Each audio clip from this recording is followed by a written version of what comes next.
স্বৰচিত কবিতা আবৃত্তিৰ শিৰোনাম অনুভূতিৰ সৈতে বাৰ্তালাপ। নষ্টালজিক হৈ পৰোঁ মই। অশ্বাৰোহী সময়ৰ বুকুত হেৰাই যায় পোৱা নোপোৱাৰ বহু স্মৃতিময় সময়। মই ভাষাহীন হৈ ৰওঁ, হেৰুৱাই পেলাওঁ বৰ্ণমালা।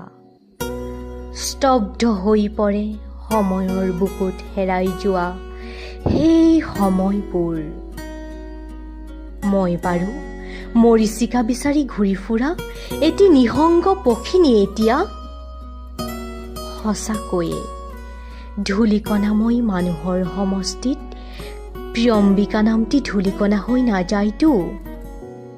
অশ্বাৰোহী সময়ৰ এই আহ্বান, আন্ধাৰ নাশি পোহৰ সন্ধানী বাটত সেউজীয়া সপোনৰ পোখা মেলাৰ। যেতিয়া মই অনুভূতিৰ সৈতে বাৰ্তালাপ কৰোঁ, তেতিয়া মোৰ মনত প্ৰশ্ন হয়, নাৰী কি? আৰু উত্তৰত মই বিচাৰি পাওঁ মুখত হাঁহি আৰু অন্তৰৰ নিভৃত কোণত সাঁচি ৰখা দুখবোৰৰ সৈতে নষ্টালজিক হৈ পৰা সেই নাৰীৰ সংজ্ঞা।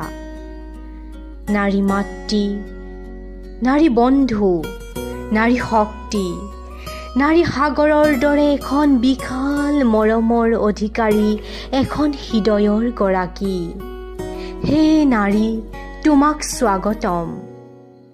তুমি আগবাঢ়ি যোৱা আকাশৰ বুকু চুমিবলৈ আৰু দূৰ দিগন্তলৈকে পৰিচয় দিয়া নাৰী নামৰ অৰ্ধ আকাশখনক।